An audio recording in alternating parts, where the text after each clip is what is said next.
Assalamualaikum warahmatullahi wabarakatuh. Halo teman-teman semuanya.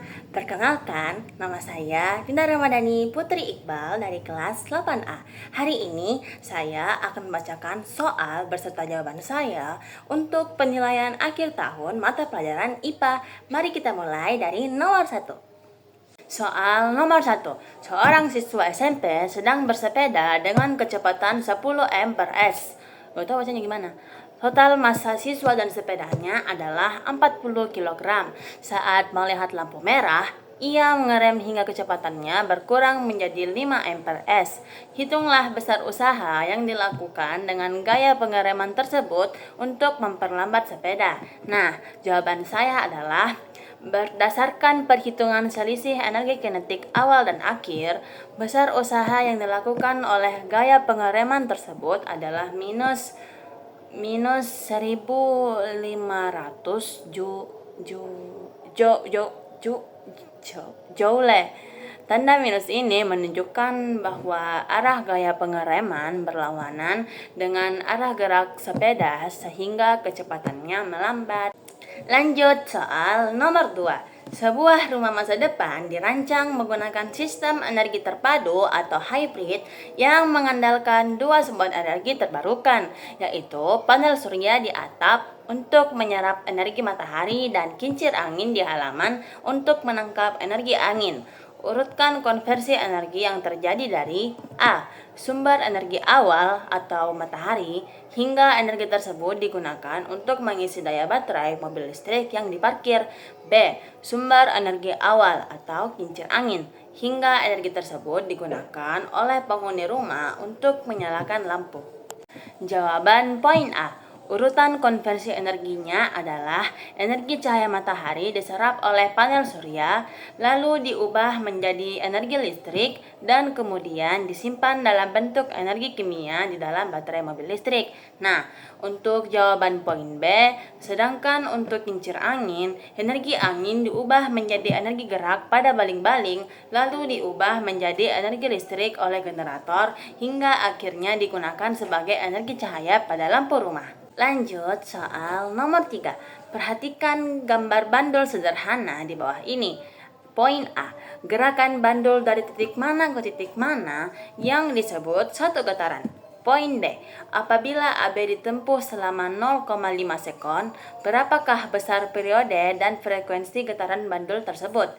Nah, untuk jawaban poin A, gerakan yang disebut dengan satu getaran penuh adalah lintasan bolak-balik dari A ke B terus ke C, terus kembali ke B dan berakhir di A. Nah, kalau jawaban poin B, jika waktu dari A ke B memerlukan 0,5 sekon, maka waktu untuk satu getaran penuh atau periodenya adalah 2 sekon. Sementara itu, nilai frekuensinya adalah 0,5 Hz. Lanjut soal nomor 4. Perhatikan gambar gelombang di bawah ini. Poin A. Berapa gelombang yang terbentuk pada gambar di samping? Poin B. Jika jarak dari titik A ke E adalah 80 cm dan waktu yang dibutuhkan gelombang untuk merambat dari A ke I adalah 8 detik, maka menemukanlah cepat rambat gelombang. Jawaban poin A adalah berdasarkan gambar dari titik A sampai titik I, jumlah gelombang yang terbentuk adalah sebanyak 2 gelombang. Jawaban poin B, jarak A ke E adalah 80 cm atau 1 gelombang. Dengan waktu rambat total 8 detik untuk 2 gelombang, diperoleh nilai cepat rambat gelombangnya sebesar 0,2 meter per detik. Lanjut soal nomor 5. Perhatikan gambar. Poin A. Jika bandul A diayunkan, maka bandul yang manakah yang akan ikut menyampaikan paling kuat? Jelaskan alasannya. Poin B. Mengapa bandul D ikut tidak berputar secara signifikan ketika bandul B digetarkan? Poin C. Menjalin pasangan bandul mana saja yang dapat mengalami peristiwa resonansi jika salah satunya digetarkan? Jawaban poin A. Bandul yang akan ikut berdetak paling kuat adalah bandul yang memiliki panjang tali yang sama dengan bandul A. Alasannya, karena terjadi peristiwa resonansi di mana benda lain akan ikut bergetar kuat jika memiliki frekuensi alami yang sama. Jawaban poin B. Bandul D tidak ikut berputar secara signifikan karena panjang talinya berbeda dengan bandul B, sehingga frekuensi alami di antara keduanya tidak sama. Terus kalau jawaban poin C, pasangan bandul yang dapat mengalami peristiwa resonansi adalah semua pasangan bandul yang memiliki panjang tali yang sama bertahan. Oke, lanjut soal nomor 6. Saat mengendarai sepeda motor, Budi mengamati kendaraan di belakangnya melalui kaca spion.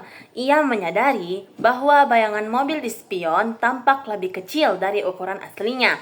Namun, ia bisa melihat area jalanan yang sangat luas di belakangnya. Poin B. Mengapa kaca spion kendaraan bermotor menggunakan jenis cermin cembung dan bukan cermin datar atau cermin cekung? Poin B. Mengaitkan analisis Anda dengan karakteristik bayangan yang terbentuk dan manfaatnya bagi keselamatan berkendara.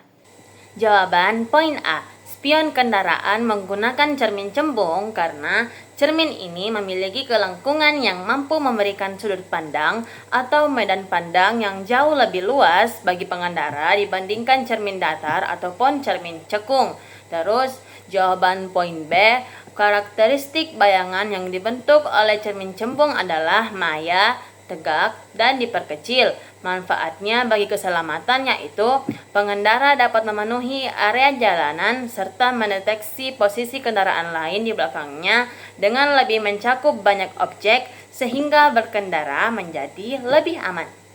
Lanjut soal nomor 7. Roni sedang bermain di tepi kolam renang yang airnya sangat jernih. Dari atas, dasar kolam tersebut terlihat cukup dangkal sehingga Roni berniat langsung melompatinya. Namun, saat kaki Roni masuk ke dalam air, ternyata kedalaman kolam tersebut jauh lebih dalam dari apa yang ia lihat. Mengapa terjadi perbedaan antara kedalaman kolam yang dilihat oleh mata Roni dengan kedalaman kolam yang sebenarnya? Jawabannya adalah perbedaan kedalaman ini terjadi akibat adanya peristiwa pembiasan cahaya. Ketika cahaya merambat keluar dari dalam air kolam menuju ke udara, memutar cahaya mengalami pembelokan karena melewati dua medium yang kerapatan optiknya berbeda. Pembelokan inilah yang membuat mata kita menangkap bayangan dasar kolam seolah-olah menggeser naik dan tampak lebih tembus dari kedalaman aslinya. Sekarang lanjut soal nomor 8. Seorang siswa mengalami cacat mata seperti pada gambar di samping. Agar siswa tersebut dapat melihat benda jauh dengan normal kembali, dokter menyarankan penggunaan kacamata. Poin A. Jenis lensa kacamata apa yang paling tepat digunakan untuk mengatasi masalah penglihatan tersebut? Poin B. Bagaimana prinsip kerja lensa kacamata tersebut dalam mengubah sinar luar agar bayangan apel bisa berubah tepat jatuh di retina? Untuk jawaban poin A, berdasarkan cacat mata di mana bayangan jatuh di depan retina, jenis lensa yang tepat digunakan adalah lensa cekung atau lensa negatif. Nah, untuk jawaban poin B, prinsip kerjanya adalah lensa cekung karena ia bersifat menyebarkan atau memancarkan berkas sinar yang datang dari luar sebelum masuk ke mata. Dengan disebarkannya sinar tersebut, fokus bayangan objek yang tadinya jatuh terlalu maju di depan retina akan bergeser mundur sehingga bisa jatuh tepat di retina. Lanjut, soal terakhir yaitu soal nomor 10. Perhatikan posisi matahari, bumi, dan bulan pada diagram di atas. Jawablah pertanyaan berikut. Poin A. Pada nomor berapakah posisi bulan yang mengakibatkan terjadinya pasang perbani atau pasang terkecil?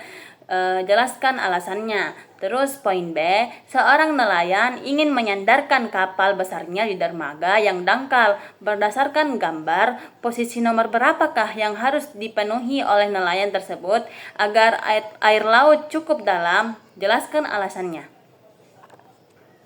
Jawaban poin A. Pasang perbani atau pasang terkecil terjadi pada saat bulan berada di posisi nomor 2 dan nomor 4. Alasannya, karena pada posisi ini, matahari, bumi, dan bulan membentuk sudut siku-siku 90 derajat. sehingga gaya gravitasi bulan dan matahari saling menjangkau satu sama lain. Terus jawaban poin B, posisi yang harus ditunggu oleh nelayan tersebut adalah nomor 1 atau nomor 3.